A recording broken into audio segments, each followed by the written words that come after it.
안녕하세요. 저는 올해 35이 된 정수진이라고 합니다. 제가 오늘 이렇게 사연을 들려드리게 된 건 정말 믿기 어려운 일이 저에게 일어났기 때문이에요.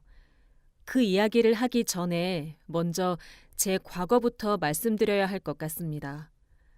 저는 고아원에서 자랐어요. 제가 태어난 지 얼마 안 됐을 때 고아원 앞에 버려졌다고 하더라고요. 그때 저와 함께 있었던 건 작은 목걸이 하나뿐이었다고 합니다. 은으로 만든 작은 잠자리 모양 펜던트가 달린 목걸이였는데 뒷면에 SJ라는 이니셜이 새겨져 있었어요. 아마 제 이름의 이니셜인 것 같다고 고아원 원장님이 말씀하시면서 수진이라는 이름을 지어주셨답니다. 그 목걸이는 제게 유일한 가족의 흔적이었기 때문에 평생 목에서 빼본 적이 없어요. 어릴 때는 이 목걸이만 보면 언젠가 진짜 가족이 나타나서 저를 찾아갈 거라는 희망을 품고 살았습니다. 하지만 시간이 흐를수록 그런 일은 일어나지 않더라고요. 고아원에서의 생활은 정말 힘들었습니다. 다른 아이들은 입양도 가고 그랬는데 저는 왜인지 번번이 안 됐어요. 원장님은 제가 너무 내성적이라서 그렇다고 하셨지만 사실 저는 입양 가는 게 무서웠어요. 새로운 가족이 저를 진짜 사랑해 줄지 확신이 서지 않았거든요.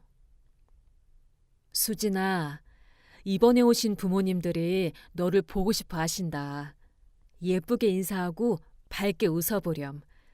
네가 너무 조용하면 부모님들이 걱정하신단다. 원장님, 저는 여기 있는 게 좋아요. 다른 곳에 가기 싫어요. 만약에 그 부모님들이 저를 싫어하시면 어떡해요? 그런 말 하는 게 아니야.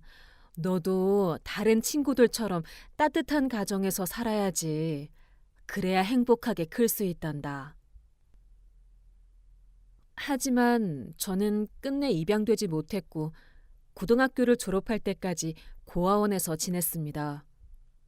성인이 된 후에는 고아원을 나와 작은 원룸에서 혼자 살기 시작했어요. 낮에는 식당에서 서빙 일을 하고 밤에는 편의점 야간 알바를 했습니다. 정말 힘들었지만 그래도 제 힘으로 사는 게 뿌듯했어요. 그렇게 고등학교를 졸업한 후 작은 회사에 사무직으로 들어가게 되었어요. 처음에는 정말 힘들었습니다.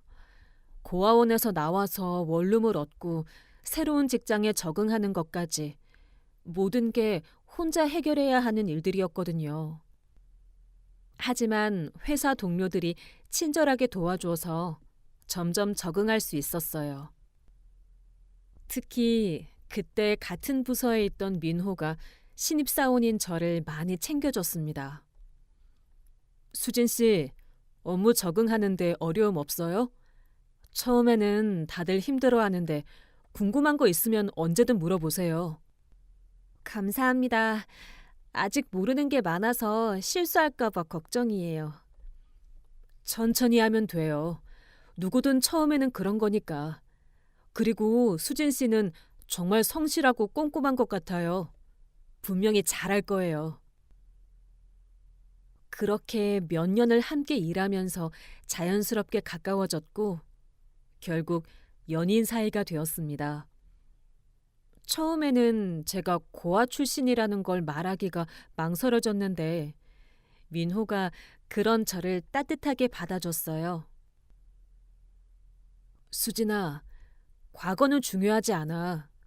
지금 네가 얼마나 착하고 예쁜 사람인지가 중요하지. 그리고 혼자서도 이렇게 열심히 살아온 네가 정말 대단해. 앞으로 내가 네 가족이 되어줄게. 정말요? 저 같은 사람이랑 결혼해도 괜찮을까요? 오빠 부모님 댁에서는 뭐라고 하실지 모르겠어요. 걱정하지 마. 우리 부모님들도 네가 얼마나 좋은 사람인지 알게 되실 거야. 시간이 좀 걸릴 수도 있지만 결국엔 다 잘 될 거라고 믿어. 하지만 실제로 시댁에 인사를 드리러 갔을 때는 분위기가 좀 달랐어요. 시어머니와 시아버지는 겉으로는 반갑게 맞아주셨지만 제가 고아 출신이라는 걸 알고 나서는 조금 어색해 하시는 게 느껴졌습니다. 수진이가 고아원에서 자랐다고? 그럼 부모님이 어떤 분들인지 알 수가 없네. 집안 내력도 모르고 말이야. 요즘은 그런 게 중요한 게 아니야. 본인이 착하면 되는 거지. 수진이 보니까 예의도 바르고 괜찮은 애 같은데. 그야 그렇긴 하지만 아무래도 가문의 내력을 모르니까 좀 그렇지 않나? 그리고 혹시 유전적인 문제는 없을까 싶기도 하고. 저는 그 말을 듣고 마음이 정말 아팠어요. 하지만 민호가 저를 사랑한다고 했으니까 참고 견뎌야겠다고 생각했습니다. 결혼 후 저희는 시댁 근처에 작은 전셋집을 얻어서 살기 시작했어요. 시댁과는 차로 10분 거리였기 때문에 자주 가서 안부를 여쭤봐야 했습니다. 특히 시어머니는 제가 며느리 노릇을 제대로 하는지 항상 체크하시는 느낌이었어요. 그런데 진짜 문제는 시동생 부부였습니다. 민호보다 2살 어린 시동생 민수는 의대를 졸업하고 큰 병원에서 정형외과 의사로 일하고 있었어요. 그의 아내인 제 동서 유미도 같은 병원에서 내과 의사로 의사 부부였어요. 유미는 처음 만났을 때부터 저를 좀 이상하게 봤어요. 자신은 명문대 의대를 나왔고 의사 며느리라는 자부심이 대단했거든요. 언니, 어느 대학교 나오셨어요? 전공이 뭐예요? 저는 고등학교 졸업하고 바로 일했어요. 대학은 안 갔습니다. 아, 그렇구나. 요즘은 대학 안 나온 사람 보기 힘든데. 그럼 지금은 뭐 하세요? 지금은 집에서 살림하면서 가끔 파트타임으로 일해요. 민호 오빠 혼자 벌어서는 생활이 빠듯해서요. 아, 형부가 수입이 많지 않으시구나. 우리는 민수가 의사라서 다행히 경제적으로는 여유가 있어서 저는 일 안 해도 되거든요. 그런 식으로 은근히 저를 무시하는 말들을 자주 했어요. 처음에는 그냥 성격이 좀 직설적인 건가 보다 생각했는데 시간이 갈수록 의도적으로 저를 깎아내리려는 것 같더라고요. 시댁 모임이 있을 때마다 유미는 자신의 친정 이야기를 자주 했어요. 아버지가 대학 교수고 어머니가 음악가라면서 자랑을 늘어놨죠. 우리 아버지가 서울대 교수신데 이번에 또 해외 학회에서 발표하시게 됐어요. 어머니도 피아노 연주회를 여시거든요.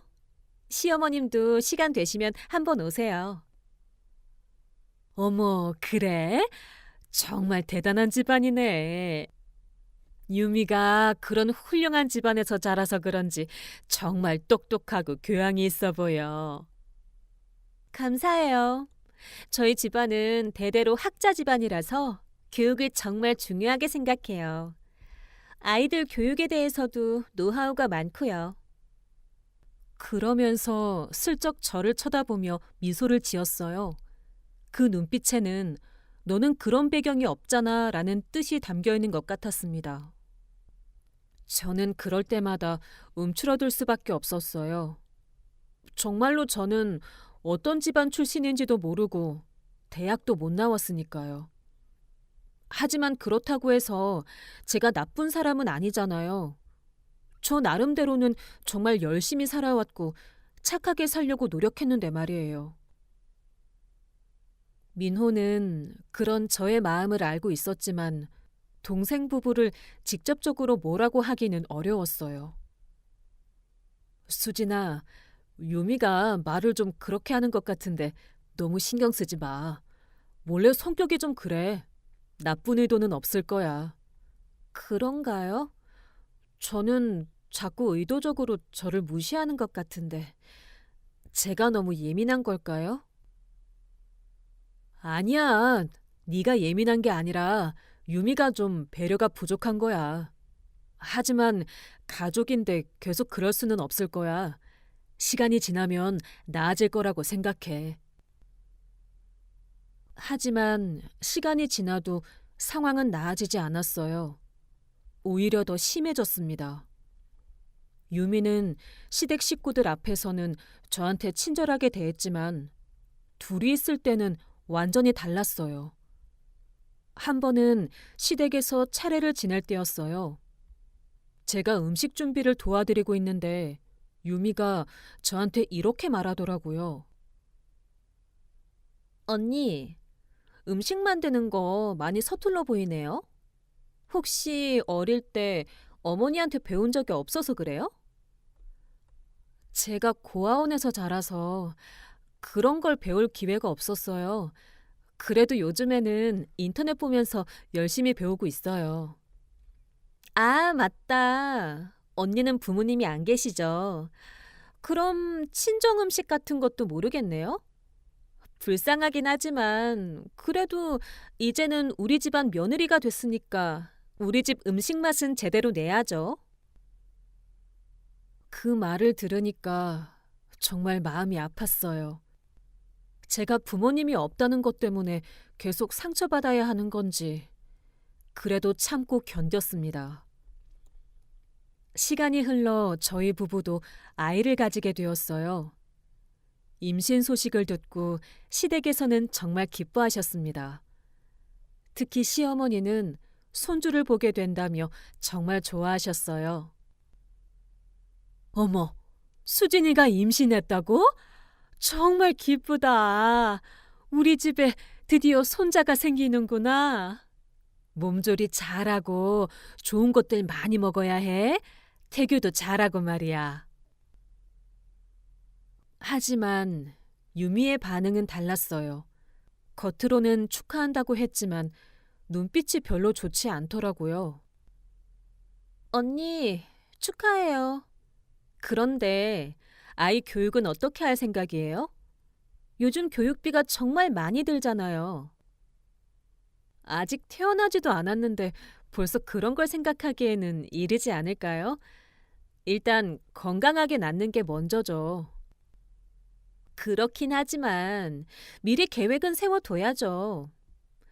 저희는 나중에 아이 낳으면 영어 유치원 보낼 계획이거든요. 조기 교육이 정말 중요하다고 하더라고요. 또 그런 식으로 은근히 경제력 차이를 강조하는 거였어요. 저희는 그런 비싼 교육을 시킬 여력이 없다는 걸 알면서도 말이에요. 다행히 아이는 건강하게 태어났어요. 아들이었는데 정말 예쁘고 사랑스러웠습니다. 시댁에서도 첫 손자라며 정말 예뻐해 주셨어요. 하지만 육아를 하면서도 유미와의 갈등은 계속됐어요. 아이 키우는 방법에 대해서도 자꾸 참견하고 조언이랍시고 하는 말들이 다 무시하는 투였거든요. 언니, 애기 우유 어떤 걸로 먹여요? 저희는 나중에 아이 낳으면 수입산 고급분유 먹일 건데 영양 성분이 확실히 다르더라고요. 지금 먹이는 것도 괜찮은 제품이에요. 소아과에서 추천해 준 거라서요. 그렇긴 하지만 아이 영양은 정말 중요하잖아요. 어릴 때 영양 상태가 평생을 좌우한다고 하는데 조금 비싸더라도 좋은 걸 먹이는 게 맞지 않을까요? 그런 말을 들을 때마다 정말 스트레스를 받았어요. 제가 경제적으로 여유가 없어서 아이한테 좋은 걸 못 해준다는 죄책감이 들더라고요. 시간이 흘러 저희 아이가 돌을 지날 무렵 유미도 임신 소식을 알렸어요. 시댁에서는 또 한 명의 손주가 생긴다며 기뻐하셨습니다. 저희도 드디어 아이가 생겼어요. 정말 기뻐요. 민수는 벌써부터 태교 음악이며 영양제며 다 준비해 놨어요. 어머, 좋은 소식이네. 이제 우리 집에 손주가 둘이나 되겠구나. 네. 저희 아이는 정말 계획적으로 준비해서 가진 거라서 더 의미가 있어요. 태교부터 출산까지 모든 걸 완벽하게 할 생각이에요. 또 그런 식으로 자신들은 계획적이고 준비성이 있다는 걸 강조하는 거였어요. 마치 저희는 그렇지 못하다는 식으로 말이죠. 그렇게 저는 계속해서 동서의 무시와 시댁에서의 소외감을 견디며 살아왔습니다. 가끔은 정말 힘들어서 울고 싶었지만 민호와 아이를 생각하면 참을 수밖에 없었어요.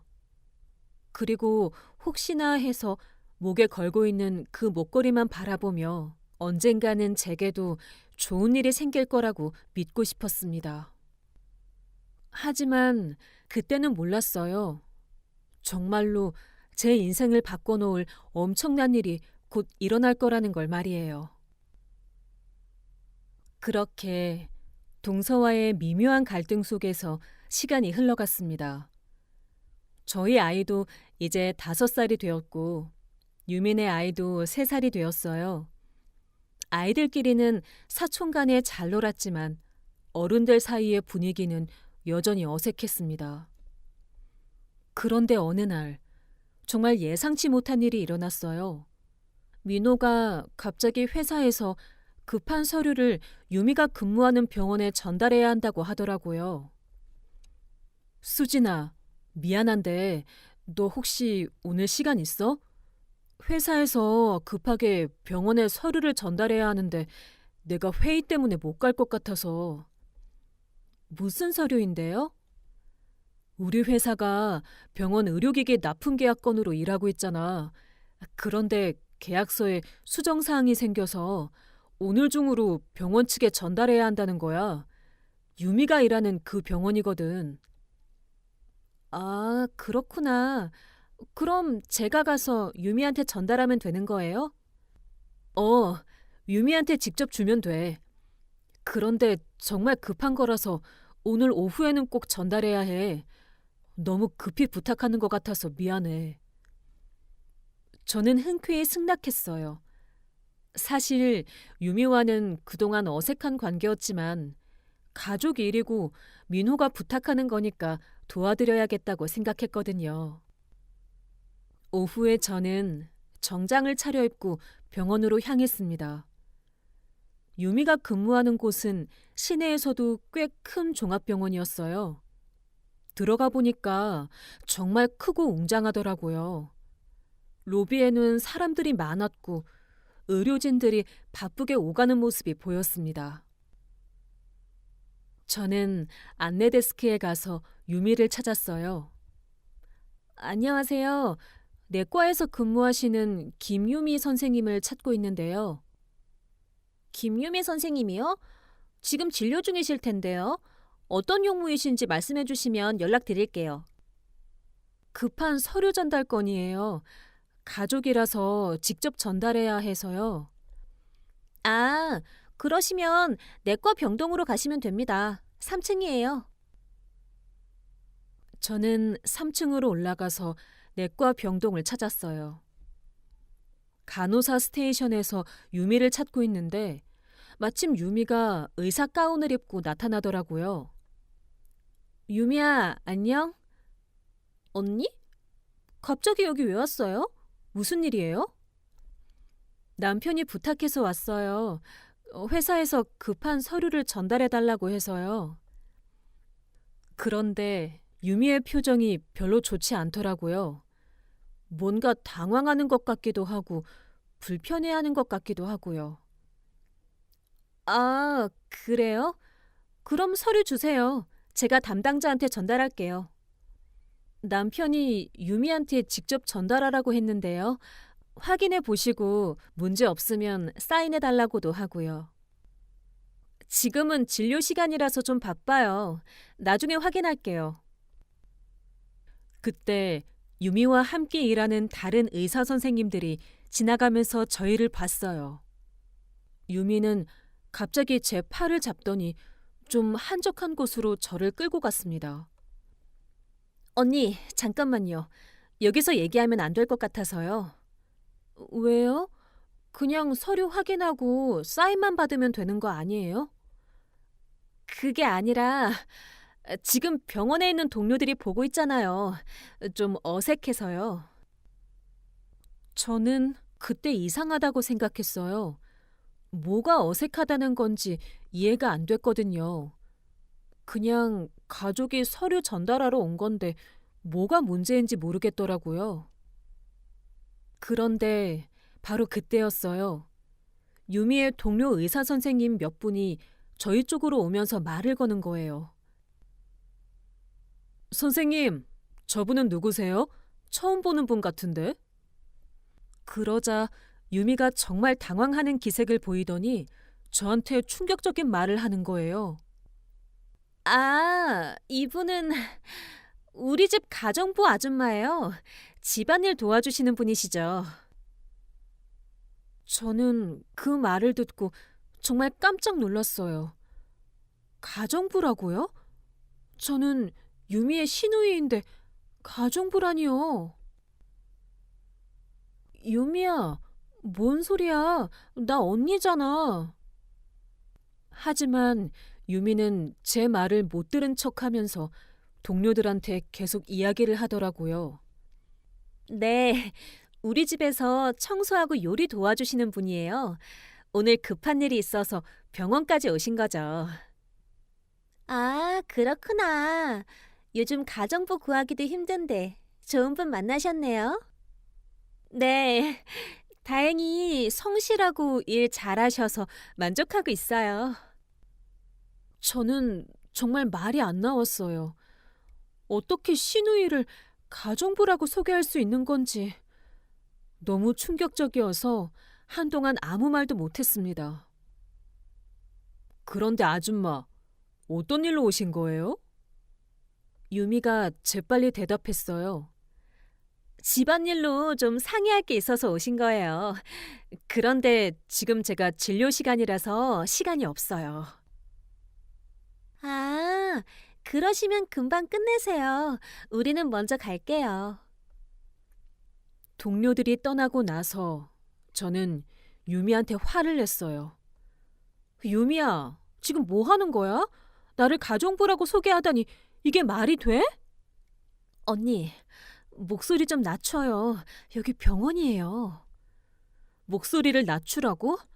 지금 상황이 그런 게 중요한 게 아니잖아. 너 방금 나를 가정부라고 했잖아. 그게 어쩔 수 없었어요.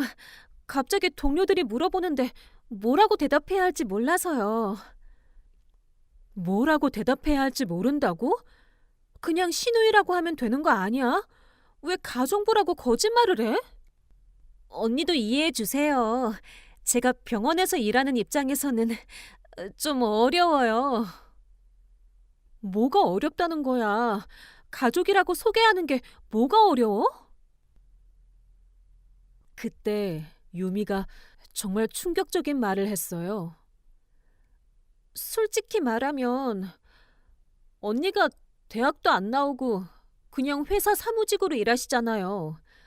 제 동료들은 다 의사들이고 고학력자들인데 그분들 앞에서 언니를 가족이라고 소개하기가 좀 부담스러워요. 언니, 너무 감정적으로 받아들이지 마세요. 저도 어쩔 수 없는 상황이었어요. 저는 정말 울컥했어요. 어쩔 수 없는 상황이라니요.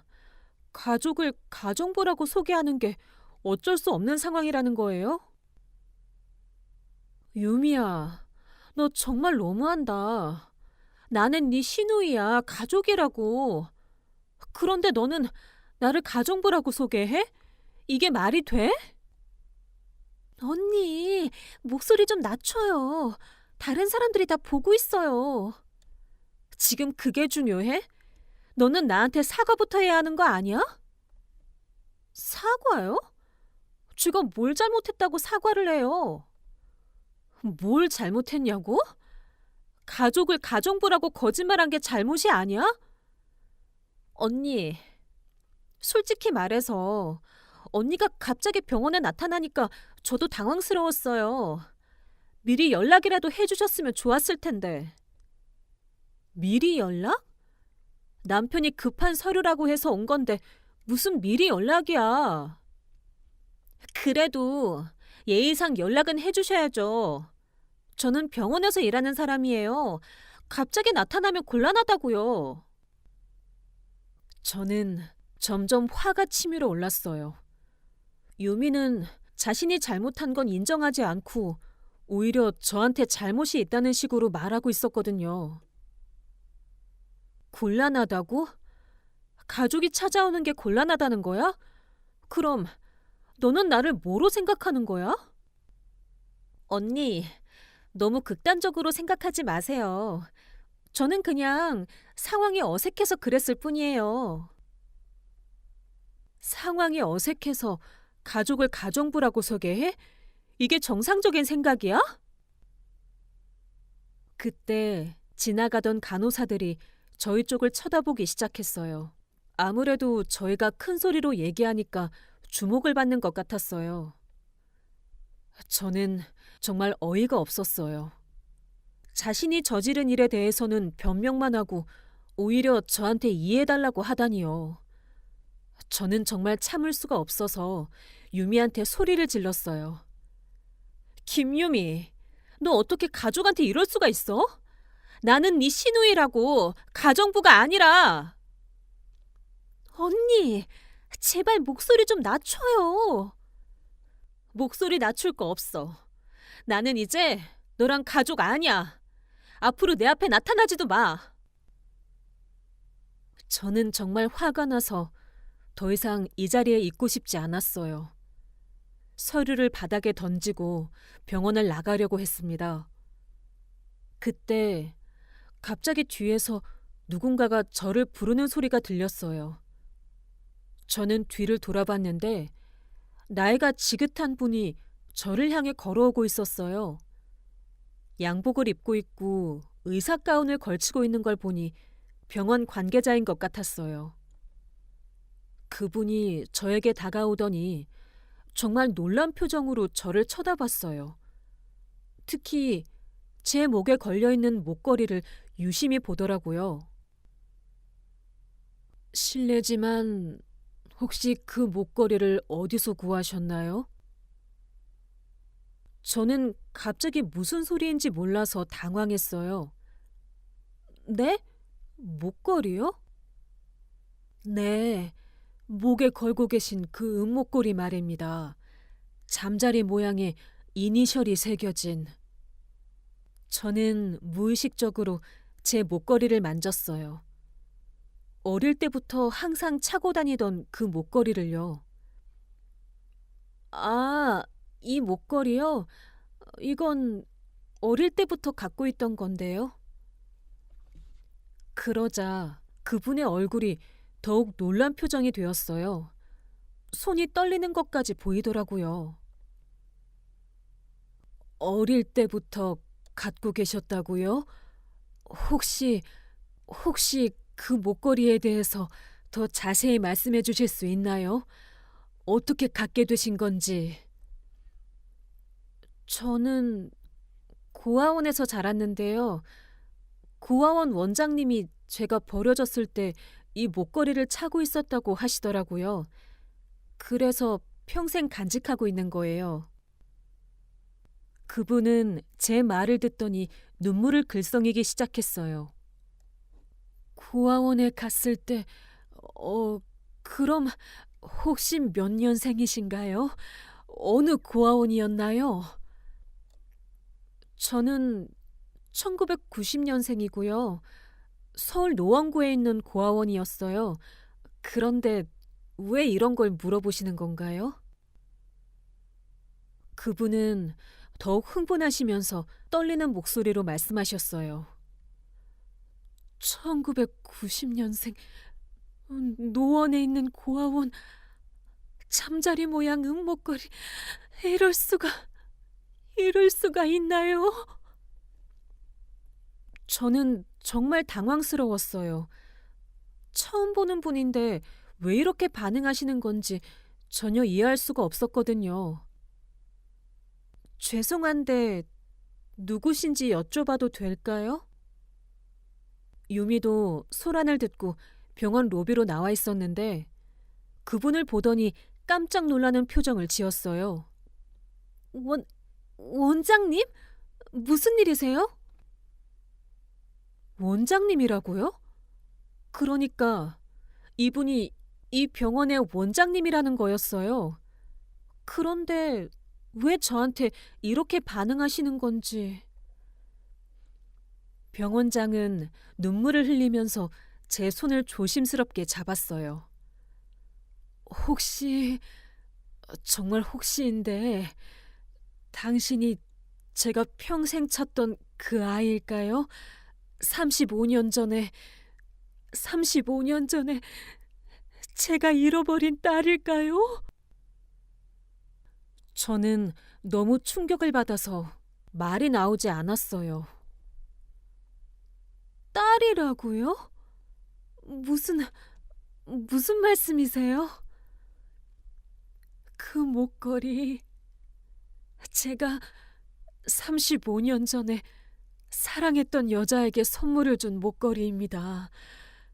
그 여자가 임신했다는 걸 알았을 때는 이미 헤어진 후였고 집안의 반대로 찾을 수도 없었어요. 그런데 그 목걸이가 여기 있다니. 정말 그 목걸이를 아시는 거예요? 35년 전에 직접 선물하셨다고요? 병원장은 눈물을 닦으면서 고개를 끄덕였어요. 네, 맞습니다. 제가 대학생일 때 사귀던 여자친구에게 선물로 준 목걸이예요. 잠자리 모양으로 특별 제작을 맡겼거든요. 왜냐하면 그 아이가 잠자리를 정말 좋아했기 때문에. 제가 잠자리를 좋아한다는 걸 어떻게 알 수 있을까요? 고아원에서도 저는 항상 잠자리 그림을 그리곤 했었거든요. 이상하게 잠자리만 보면 마음이 편안해졌어요. 그 사람 이름이 성지연이었어요. SJ. 목걸이 뒤편에 새겨진 이니셜이 바로 그 아이 이름의 이니셜이었죠. 저는 깜짝 놀랐어요. 지금까지 저는 수진의 SJ라고 생각하고 살았는데 알고 보니 제 어머니의 이니셜이었던 거예요. 성지연, 그분이 제 어머니라는 말씀이신가요? 네, 아마도 그럴 거예요. 하지만 확실하게 하기 위해서 병원에서 DNA 검사를 해보면 좋겠어요. 혹시 괜찮으시다면. 저는 고개를 끄덕였어요. 저 역시 확실하게 알고 싶었거든요. 네, 해보겠어요. 저도 정말 알고 싶어요. 저는 병원장님께 더 자세한 이야기를 듣고 싶었어요. 혹시 제 어머니에 대해서 더 말씀해 주실 수 있나요? 저는 어머니에 대해서 아무것도 모르거든요. 병원장은 잠시 눈을 감고 있다가 천천히 이야기를 시작했어요. 지연이는 정말 아름다운 사람이었어요. 외모도 아름다웠지만 마음이 더 아름다운 사람이었죠. 저와 만날 때 대학교 2학년이었는데 영문학과에 다니고 있었어요. 어떻게 만나게 되신 거예요? 저는 그때 의대 3학년이었는데 우연히 도서관에서 만났어요. 지연이가 영어 소설을 읽고 있는데 너무 집중해서 읽는 모습이 인상적이었거든요. 그래서 용기를 내서 말을 걸었죠. 병원장의 얼굴에 그때의 추억이 떠오르는 듯한 미소가 지나갔어요. 지연이는 정말 순수하고 착한 사람이었어요. 항상 다른 사람을 먼저 생각하고 작은 것에도 감사할 줄 아는 사람이었죠. 그리고 자연을 정말 사랑했어요. 특히 잠자리를 보면 항상 신기해했어요. 그래서 잠자리 목걸이를 선물로 주신 거군요. 네, 맞아요. 지연이 22살 생일 때 특별히 제작해서 선물했어요. 잠자리는 변화와 성장을 의미한다면서 지연이가 항상 너무 좋아했거든요. 저는 그 말을 듣고 가슴이 뭉클했어요. 제가 평생 차고 다닌 목걸이에 그런 의미가 담겨 있었다니요. 그런데 왜 헤어지게 되신 거예요? 제 집안에서 반대했어요. 저희 집은 대대로 의사 집안이었는데 지연이의 집안이 너무 가난하다는 이유로 결혼을 허락하지 않았거든요. 지연이 아버지는 공장에서 일하시는 분이었고 어머니는 병으로 일찍 돌아가셨어요. 그래서 헤어지신 거예요? 저는 끝까지 포기하지 않으려고 했어요. 하지만 지연이가 먼저 포기하자고 하더라고요. 제가 집안과 갈등을 빚으면서까지 자신과 함께하는 걸 원하지 않는다면서. 그 후로 지연이는 연락을 끊었어요. 저는 계속 찾으려고 했지만 찾을 수가 없었어요. 그런데 6개월 후에 갑자기 지연이한테서 전화가 왔어요. 지연이가 임신했다고 하더라고요. 제 아이를 임신했다고. 그런데 저한테 도움을 요청하는 게 아니라 그냥 알려주기만 하겠다고 하는 거예요. 저는 가슴이 두근거렸어요. 바로 제 이야기였으니까요. 저는 당장 지연이를 찾아가겠다고 했어요. 결혼하자고, 집안 반대가 있어도 우리가 함께 아이를 키우자고 했어요. 하지만 지연이는 거절했어요. 지연이는 제게 부담을 주고 싶지 않다고 했어요.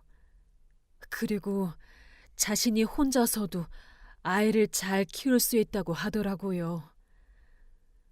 저는 그때 정말 바보였어요. 더 강하게 붙잡아야 했는데. 병원장의 목소리가 떨렸어요. 그 후로 지연이는 다시 연락을 끊었어요. 제가 아무리 찾으려고 해도 찾을 수가 없었어요. 그렇게 35년이 흘렀죠. 그럼 제 어머니가 어떻게 되었는지는 모르시는 거예요? 네, 정말 미안해요. 제가 더 노력해야 했는데, 제가 더 용기를 냈어야 했는데. DNA 검사는 간단했어요. 면봉으로 입안을 살짝 긁는 것만으로 끝났거든요. 결과는 2시간 후에 나온다고 했어요. 그 2시간을 기다리는 동안 저는 병원장님과 더 많은 이야기를 나누었어요. 병원장님은 정형민이라는 분이었고 이 병원을 10년 전부터 운영하고 계셨어요. 유미는 그동안 구석에서 우리 대화를 듣고 있었는데 점점 얼굴이 어두워지는 게 보였어요. 아마 상황이 어떻게 흘러가는지 알고 있었을 거예요. 드디어 검사 결과가 나왔어요. 의료진이 결과지를 들고 왔는데 병원장님의 얼굴이 환해졌어요. 축하드립니다. 99.99% 확률로 부녀지간이 맞습니다. 그 순간 저는 정말 눈물이 터져 나왔어요. 평생 찾던 가족을 드디어 찾은 거였어요. 수진아, 아빠가 정말 미안하다. 35년 동안 너를 찾지 못해서 정말 미안해. 아빠, 정말 아빠인 거예요? 그래, 내가 너의 아빠야. 내 딸, 내 소중한 딸. 저희는 서로 껴안고 펑펑 울었어요. 35년 만에 재회였으니까요. 그런데 그때 유미가 저희 앞으로 다가왔어요. 얼굴이 창백하고 손이 떨리고 있었어요. 눈물을 펑펑 흘리면서 싹싹 빌더라고요. 언니, 아니, 수진 씨, 정말 축하드려요. 정말 어떻게 사죄의 말씀을 드려야 할지 모르겠네요. 고마워요, 유미 씨. 저는 일부러 유미 씨라고 불렀어요. 이제 더 이상 가족이라고 생각하고 싶지 않았거든요. 수진 씨, 혹시 아까 제가 한 말들 용서해 주실 수 있을까요? 무슨 말씀이세요?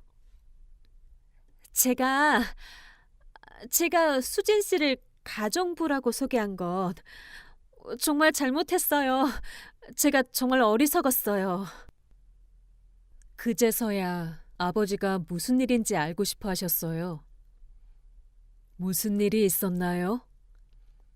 아빠, 사실 오늘 제가 여기 온 이유가 저는 아버지께 오늘 있었던 일을 모두 말씀드렸어요. 유미가 동료들 앞에서 저를 가정부라고 소개한 것, 그 후에 벌어진 모든 일들을 말이에요. 아버지의 얼굴이 점점 딱딱해졌어요. 김유미 선생, 정말 그런 일이 있었나요? 원장님, 제가 정말 잘못했어요. 순간적으로 그렇게... 순간적이라고요? 가족을 가정부라고 소개하는 게 순간적인 실수라고 생각하세요? 죄송해요, 원장님. 정말 죄송해요. 김유미 선생, 저는 정말 실망했습니다. 어떻게 의사라는 사람이 사람을 그렇게 차별할 수 있어요? 유미는 울기 시작했어요. 원장님, 제발 한 번만 용서해 주세요. 제가 정말 잘못 생각했어요. 용서의 문제가 아니에요. 이건 인성의 문제예요. 의사라는 직업은 모든 사람을 평등하게 대해야 하는 직업인데 어떻게 그런 생각을 할 수 있어요? 그 후 며칠이 지나자 병원 안에서 소문이 퍼지기 시작했어요. 유미가 병원장의 딸을 가정부라고 소개했다는 이야기가 의료진들 사이에서 돌기 시작한 거예요. 특히 그날 현장을 목격했던 동료 의사들이 다른 사람들에게 이야기하면서 소문이 확산되었죠. 처음에는 설마 그럴 리가라는 반응이었지만 점점 더 많은 사람들이 알게 되면서 유미를 보는 시선이 달라지기 시작했어요. 동료들은 유미가 사람을 학력이나 지위로 차별하는 사람이라고 생각하게 되었고 자연스럽게 유미를 멀리하기 시작했어요. 병원 내에서 유미의 입지는 점점 좁아져 갔어요. 회의에서도 소외되고 동료들과의 관계도 어색해졌죠. 무엇보다 환자들이나 보호자들도 이 소문을 듣게 되면서 유미를 불신하기 시작했어요. 결국 유미는 병원에서 더 이상 버틸 수 없게 되었어요. 자신의 행동 때문에 모든 것을 잃게 된 거죠. 아버지는 저한테 미안하다고 계속 사과하셨어요. 수진아, 아빠가 미안하다. 네가 이런 일을 당하게 해서. 아빠 잘못이 아니에요. 오히려 이런 일이 있었기 때문에 아빠를 만날 수 있었잖아요. 그래도 내 딸이 그런 모욕을 당했다는 게 너무 마음 아파. 이제 괜찮아요. 아빠를 찾았으니까 모든 게 괜찮아요. 아버지는 저한테 앞으로 함께 살자고 하셨어요. 35년 동안 못다한 아버지 역할을 하고 싶다고 하시면서요. 그리고 제가 회사를 그만두고 싶다면 아버지 병원에서 일할 수도 있다고 하셨어요. 물론 제가 원한다면 다른 공부를 해서 더 좋은 일을 할 수도 있다고 하면서요. 저는 정말 꿈만 같았어요. 하루아침에 고아에서 병원장의 딸이 되었으니까요. 그날 저녁 민호한테 이 모든 일을 얘기했더니 민호도 정말 놀라워했어요. 정말? 병원장이 수진이 아버지라고? 이럴 수가 있나? 저도 믿어지지 않아요. 정말 꿈만 같아요. 그럼 앞으로 어떻게 할 거야? 일단 아버지와 더 많은 시간을 보내고 싶어요. 35년 동안 못다한 얘기들을 나누고 싶고요. 그렇게 제 인생에는 완전히 새로운 장이 열렸어요. 평생 찾고 있던 가족을 찾았고, 저를 무시했던 사람은 자신의 행동에 대한 대가를 치르게 되었고요. 하지만 이건 아직 시작에 불과했어요. 진짜 중요한 일들은 이제부터 시작될 거였거든요. 그렇게 제 인생에는 완전히 새로운 장이 열렸습니다. 하지만 갑작스러운 변화에 적응하는 것은 생각보다 쉽지 않았어요. 아버지는 저한테 당장 함께 살자고 하셨지만 저는 민호와 아이를 생각해서 일단은 지금대로 살겠다고 말씀드렸어요. 대신 주말마다 아버지를 찾아뵙기로 했습니다. 첫 번째 주말에 아버지 집에 갔을 때 저는 정말 놀랐어요. 아버지는 35년 동안 저와 어머니를 잊지 않고 계셨던 거예요. 수진아, 이리 와봐. 아빠가 보여줄 게 있어. 아버지는 저를 서재로 데려가셨어요. 그곳에는 어머니의 사진이 액자에 넣어져 있었고, 제가 어렸을 때 모습을 상상해서 그린 그림들이 여러 장 걸려 있었어요. 아빠가 너를 그리워하면서 그린 그림들이야. 네가 어떻게 자랐을지 상상하면서 말이야. 저는 그 그림들을 보면서 눈물이 났어요. 아버지가 저를 얼마나 사랑하고 그리워하셨는지 느낄 수 있었거든요. 그리고 이것도 봐. 아빠가 35년 동안 모은 거야. 아버지는 저에게 두꺼운 통장을 보여주셨어요. 매달 네 양육비를 이 계좌에 넣었어. 언젠가 너를 찾으면 주려고 말이야. 아빠의 마음이야. 받아줘. 저는 그런 아버지의 마음이 너무 고마웠어요. 하지만 그 돈을 받기는 어려웠어요. 아빠, 저는 지금까지 제 힘으로 살아왔어요. 이 돈은 아빠가 필요한 곳에 쓰세요.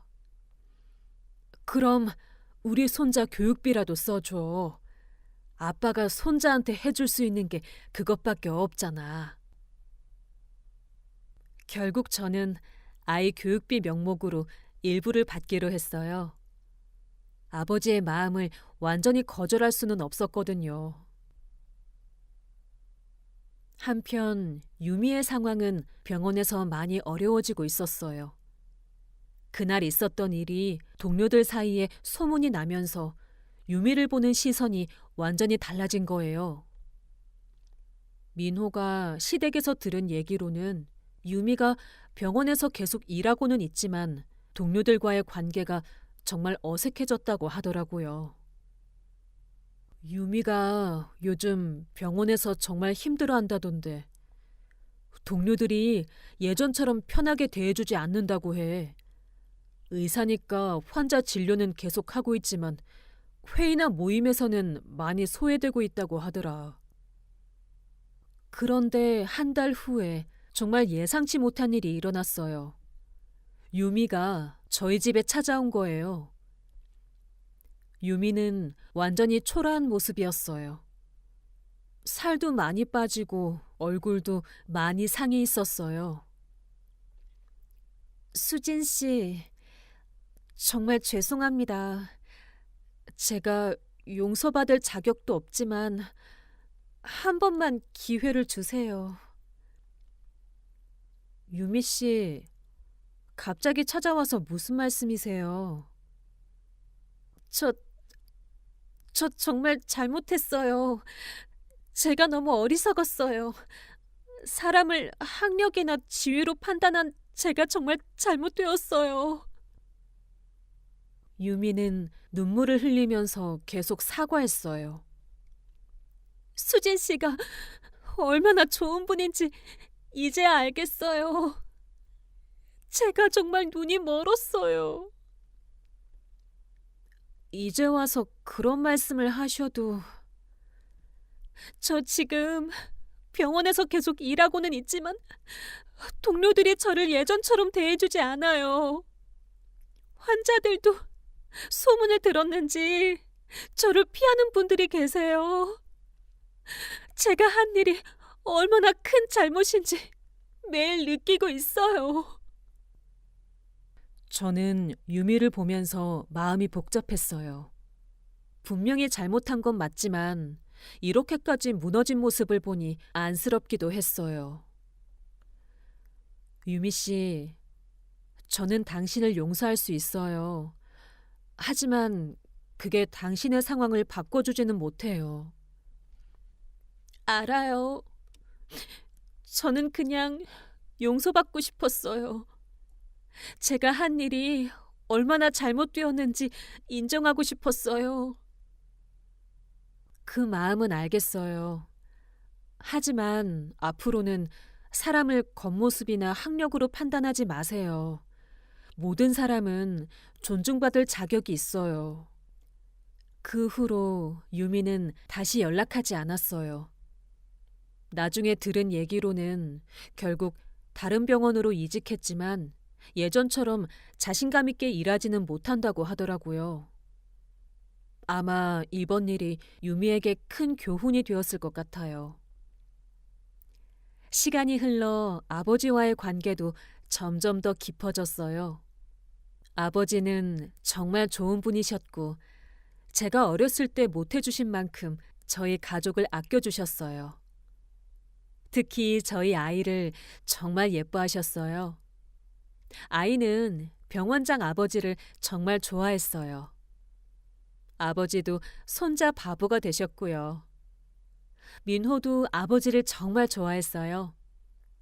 이렇게 화목한 가족의 모습을 보면서 저는 정말 행복했어요. 1년 후에는 제가 회사를 그만두고 아버지 병원에서 일하기 시작했어요. 의료 행정 업무를 담당하게 되었는데 정말 보람 있는 일이었어요. 수진아, 일 어때? 힘들지 않아? 아니에요. 정말 재미있어요. 환자분들을 도울 수 있어서 좋아요. 우리 딸이 정말 자랑스러워. 직원들도 다 수진이를 좋아해. 정말로 병원 직원들은 저를 잘 대해줬어요. 아버지의 딸이라서가 아니라 제가 성실하게 일하는 모습을 보고 인정해 주시는 것 같았어요. 그리고 2년 후에는 더 큰 기쁨이 찾아왔어요. 저희 둘째 아이가 태어난 거예요. 우리 손녀야, 할아버지의 공주님. 이번에는 딸이었는데 아버지가 정말 기뻐하셨어요. 지연이라고 이름 지어주자. 네 어머니 이름으로 말이야.